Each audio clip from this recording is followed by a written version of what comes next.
I'm tired of this. Every time something big happens, others always growl back that I'm just a cub. What can a whelp do to help?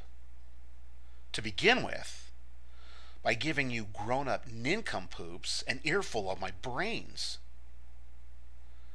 You welcome these self-appointed experts to spew their new findings about Jesus, for academic reasons, to challenge our thinking.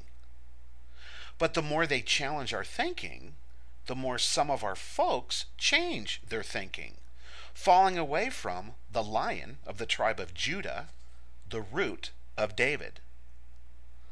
I believe God has a way to prove you grown-ups wrong, and to prove them spiritual poachers wrong, too.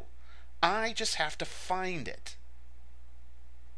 I need some help looking, and I know just who to ask. Grandma, you're an adult. How can we stop this philosophical potty talk and prevent any more from falling away? I could see it in her eyes. She was tired of losing loved ones too. Grandma, what should I do? Go Samson on him? She snickered, but suggested a different approach. One more along the lines of fighting fire with fire rather than with tooth and nail. The way to publicly deal with these brokers of false information was by means of measuring their words. There is one way, she assured me, to measure the truth of what they say about Jesus. One way in which all who call themselves Christian must agree. Grandma reached for a book. She would read me the answer. When they, Paul and Silas, had passed through Amphipolis and Apollonia, they came to Thessalonica, where there was a Jewish synagogue.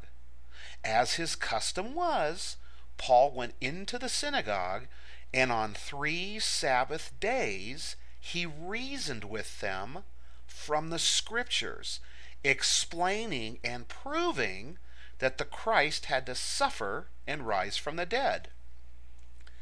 This Jesus I am proclaiming to you is the Christ, he said. Some of the Jews were persuaded and joined Paul and Silas, as did a large number of God-fearing Greeks and not a few prominent women.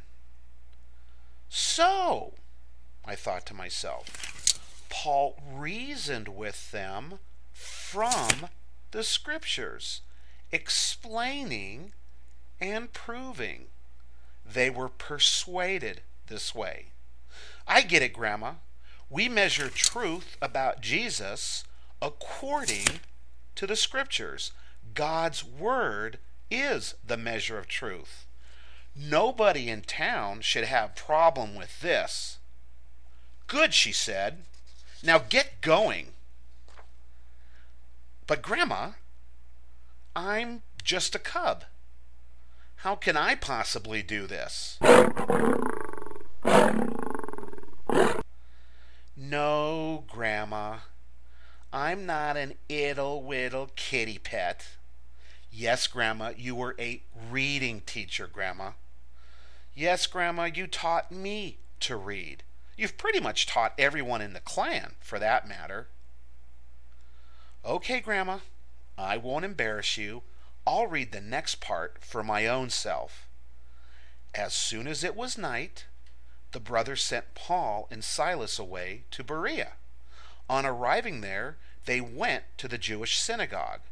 Now the Bereans were of more noble character than the Thessalonians, for they received the message with great eagerness and examined the Scriptures every day to see if what Paul said was true. Many of the Jews believed, as did also a number of prominent Greek women and many Greek men. Yes, Grandma, there's definitely a pattern for measuring the truth of someone's words about Jesus. The Bereans were of more noble character than the Thessalonians because they examined the Scriptures for themselves every day to see if what Paul said was true. No, Grandma, that wasn't so hard to understand. Straightforward, actually. And if they did that for the Apostle Paul, we should certainly be doing it for these thieves. That was refreshing, Grandma. I knew you were the right person to come to. Okay, Grandma, I'll grab the Bible and that Samson attitude from before. Let's go measure out some truth.